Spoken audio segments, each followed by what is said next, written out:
Jérémie, chapitre 15. L'Éternel me dit, quand Moïse et Samuel se présenteraient devant moi, je ne serai pas favorable à ce peuple. Chasse-le loin de ma face, qu'il s'en aille. Et s'ils te disent, où irons-nous? Tu leur répondras, ainsi parle l'Éternel. À la mort, ceux qui sont pour la mort, à l'épée, ceux qui sont pour l'épée, à la famine, ceux qui sont pour la famine, à la captivité, ceux qui sont pour la captivité.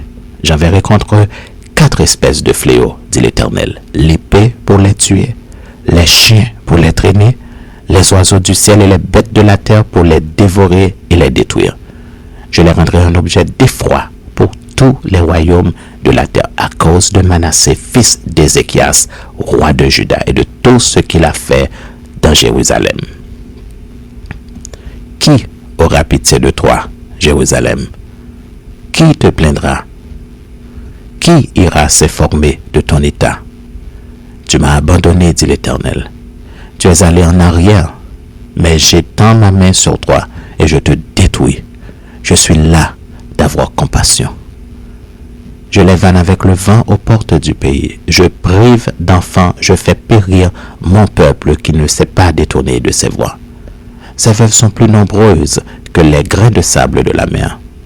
J'amène sur eux, sur la mer du jeune homme, le dévastateur en plein midi.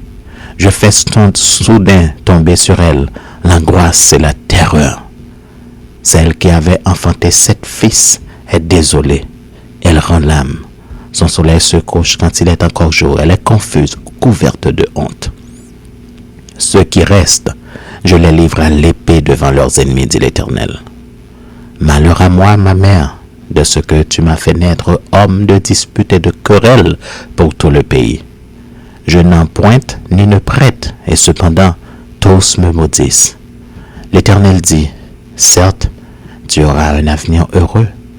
Certes, je forcerai l'ennemi à t'adresser ses supplications au temps du malheur et au temps de la détresse. Le fer brisera-t-il le fer du septentrion et les reins? Je livre gratuitement au pillage tes biens et tes trésors à cause de tous tes péchés sur tout ton territoire. Je te fais passer avec ton ennemi dans un pays que tu ne connais pas, car le feu de ma colère s'est allumé.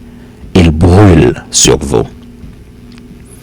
Tu sais tout, ô Éternel. Souviens-toi de moi. Ne m'oublie pas. Venge-moi de mes persécuteurs. Ne m'enlève pas tandis que tu te montres lent à la colère. Sache que je supporte l'opprobre à cause de toi. J'ai recueilli tes paroles et je les ai dévorées.